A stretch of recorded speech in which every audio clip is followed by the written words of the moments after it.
there's a lot of a conversation that's been happening over the last few days. And Matt, you were down in San Diego, so I'll start with you about whether or not this is a rivalry. Are the Padres and Dodgers official rivals?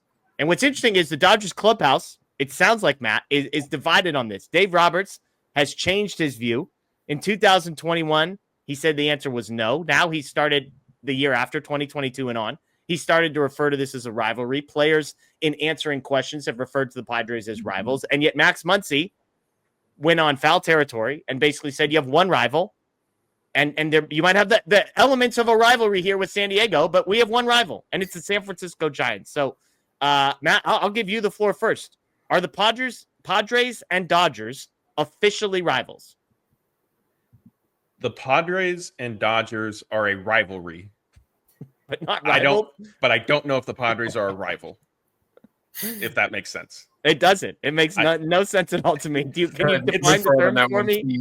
It's so, I mean, to me, I think I don't know how to explain it. To me, they have become a rivalry. Yeah. I don't know.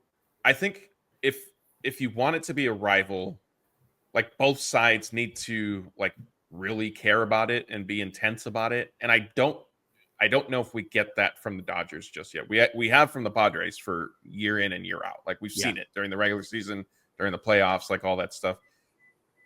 Muncy's comments were interesting. Like I get what he's saying, but to me, Jeff, like you, like big college football fan, Bruce, I don't know. We haven't had a chance to discuss college football or not, so I'm not 100% sure there. But like Jeff, Oregon's rivals are Oregon State and Washington, right? Like, yeah. In some sense, for SC, it's UCLA and Notre Dame, and I think like for myself, for locals, like the UCLA SC one probably means a little bit more, whereas maybe for like alumni, like the Notre Dame, like that one, like is historic and this and that, and even though Lincoln Riley's potentially trying to end that, but you'll give me time another day to go on that tangent. So I can see where it's a rivalry, but again, like not necessarily a true rival the way I think Muncy was sort of explaining it. Bruce, where do you stand? Because Muncy, I think, makes an argument that you kind of have to wrestle with, which is, can a team have multiple rivals? If the answer is yes, then the Padres are definitely a rival. If the answer is no, then they're definitely not a rival, because nobody's going to argue that the Padres are ahead of the Giants in any sort of pecking order here. So where do you stand on the idea of having more than one rival? Yeah, Jeff, that's exactly what I was going to say. I think Muncy's point here has less to do with whether the Dodgers and Padres are rivals and more just what the word rivals means. Yeah. What rivals means to me, I think the Dodgers and Padres absolutely are a rivalry, and they've been a rivalry since 2022 when the Padres established that they can beat the Dodgers too and knock the Dodgers out of the playoffs. I think that was the point that it became two-sided and it wasn't just a big brother, little brother thing. I think that the amount of energy that surrounds when the Dodgers and Padres play, the amount of coverage that it gets, I think what we were just talking about illustrates it. Everything is put under a microscope. All the decisions are magnified. And I think that all has the elements of a rivalry because both fan bases care. I think the Dodgers fan base cares about beating the Padres so that they can claim it's not a rivalry and so that they can say we're still superior. And the Padres want to still, they act like little brothers, whether they've won in the past or not. But I think it absolutely is a rivalry. Like you said, it's not on the level of the Giants rivalry. But when I think about the opponents that matter, the Padres are absolutely in that group. And I think the Giants and Padres are the two main ones that I would certainly consider rivals. See, so Bruce just explained it's a rivalry, but the Padres are not a rival. And I think the other part of this conversation too is like, where do the Yankees fall in all of this, right? Like, I wasn't old enough to remember, all those World Series matchups decades ago. But I know in some people, like, that is a rival, right? Like, it's when they met in the World Series last year, it was, like, this historic rivalry is renewed. And I think that one also is heavily based in LA and New York type thing as cities. Yeah. But there is, like, in some sense, like, do the Dodgers have three rivals? Do they have one rival and two rivalries? Jeff, I'm just asking the questions here. You need to give the people the answers. Well, and none of us have even mentioned the team that I think most people hate more than any of the rest, which is the Houston Astros. And so how we define like a rival, like if rival was who do I hate the most, then I would say the Padres are definitely a team that I don't like and that I actively root against. And I hope they lose all the time. And I care more when the Dodgers are playing them. And the Giants would fall into the same category. The Astros would fall into the same category. I'm with you. Couldn't care less about the Yankees. We'll see if that changes and if there's sort of, a World Series matchup that we see multiple times.